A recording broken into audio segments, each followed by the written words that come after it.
les Français sont pas dupes et ne croient pas aux promesses d'Emmanuel Macron, qui sans programme avant de se faire élire président, une fois au pouvoir, s'empresse de prendre aux pauvres pour donner aux riches. 73% des Français contestent fortement la méthode et le recours aux ordonnances, pire que les 3,49.3 de Valls. 65% des Français estiment que la loi travail XXL n'améliorera pas le dialogue social. 76% des Français sont convaincus qu'elles ne leur donneront pas plus de pouvoir d'achat. 71% des Français ne croient pas à la création d'emplois. 83% des cadres et 90% des retraités considèrent que le projet du gouvernement va donner plus de pouvoir aux chefs d'entreprise. Et 73% des Français pensent que la loi travail XXL ne fera pas baisser le chômage. Ces chiffres sont éloquents.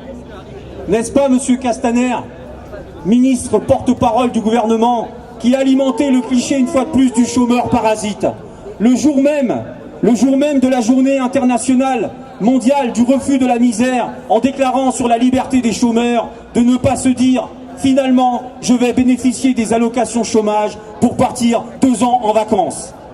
Honteux, à vomir, dans un pays où il n'y a plus que 4 Français sur 10 qui partent en vacances. Plus personne dans ce pays ne peut partir 2 ans en vacances, à part les 1% d'ultra-riches que Macron défend. Autre exemple, ce même monsieur Castaner, porte-parole de la 5e puissance mondiale, vient de taxer le gouvernement précédent de Hollande d'incompétent, sous prétexte que dans un imbroglio juridique, ils ont fait un cadeau fiscal de 10 milliards d'euros au patronat du CAC 40, qu'ils sont obligés de payer. Et c'est là où ils se foutent de la gueule du peuple français. Qui était le ministre de Bercy sous le quinquennat précédent? Qui? Encore lui. Ce même monsieur Macron qui pourrait dire au patronat du CAC 40, ben voilà, vous avez eu 10 milliards d'euros de cadeaux fiscaux des incompétents du gouvernement précédent, voilà, vous en avez assez. Il pouvait leur dire ça. Qu'est-ce qu'il fait le président des milliardaires? Il revote dans le budget la réforme de l'impôt sur la grande fortune et refait un cadeau fiscal de 4,5 milliards aux plus riches, ce qui est quand même 5 fois plus élevé que le fameux bouclier fiscal de Sarkozy. En plus des 2000 dispositifs d'aide publique aux entreprises du CAC 40, chaque année, l'État et les collectivités accordent 200 milliards d'euros d'aide aux exonérations sociales et fiscales aux entreprises.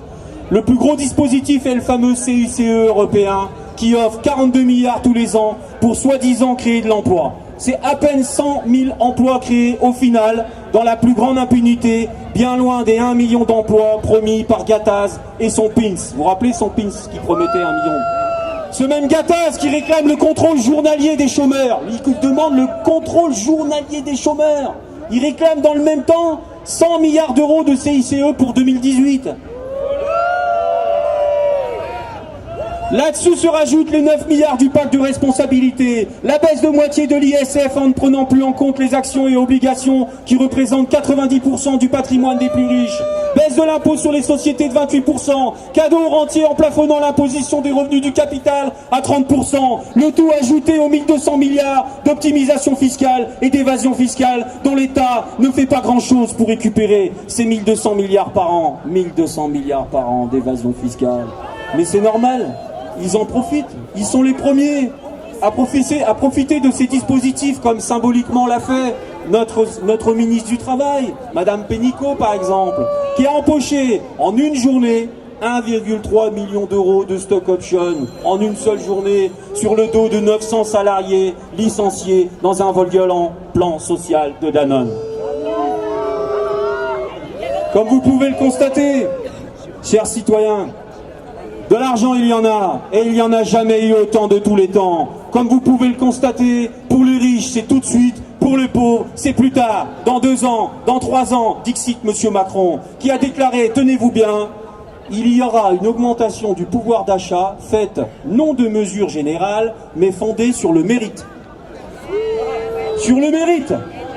Bon bref, ce que Macron propose comme modèle, c'est l'asservissement d'un esclavage moderne. Et c'est tout ce qu'on combat. On n'en veut pas de son modèle. Nos vies valent mieux que leurs profits. On n'est pas juste né sur cette terre pour passer sa vie à payer des factures. Nous, si on est en lutte aujourd'hui, si on est en grève, si on est en manifestation avec la CGT, la FSU, Solidaire et l'UNEF sur ce camion, c'est pour défendre notre modèle social, le meilleur modèle social au monde. Nous, on ne se bat pas, on se bat pour nos gamins. Nous, on se bat pour nos gamins. On veut pas d'une société où nos gamins vont sortir de l'école et arriver sur un marché du travail où il n'y aurait plus de CDI. Donc, pas de logement. Pour nos gamins, on veut pas d'une société sans contrat de travail, sans code du travail du 21e siècle. Pour nos gamins, on veut pas d'une société sans service public de qualité, sans fonction publique. Pour nos gamins, on veut pas d'une société qui simplifie les licenciements, qui permet d'allonger la durée des CDD de 5 ans au lieu de 18 mois. Pour nos gamins, on veut pas de suppression des accords de branche, on veut pas de référendum par entreprise.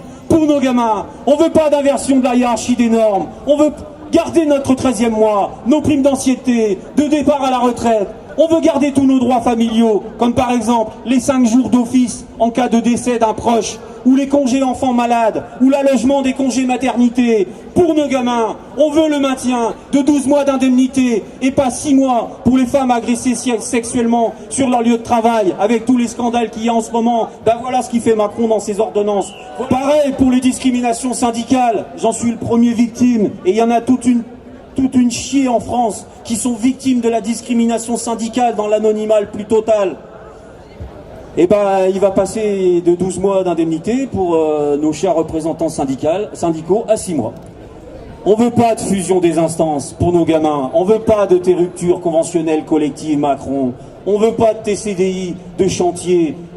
On veut pas, pour nos gamins, qu'on soit salarié, fonctionnaire, retraité, jeune ou privé d'emploi. On est en lutte pour nos gamins, pour leur monde de demain, pour le maintien d'une société solidaire, basée sur une caisse solidaire de sécurité sociale, basée sur une caisse solidaire de régime de retraite, basée sur une caisse solidaire d'assurance chômage. Et pour finir, pour nos gamins, on veut une société solidaire, basée sur un code du travail du 21e siècle. Nos vies valent mieux que leurs profits. Nos vies ne peuvent pas se résumer à juste payer des factures. Macron, t'es foutu. La France d'en bas est dans la rue. Merci les camarades, faites du bruit!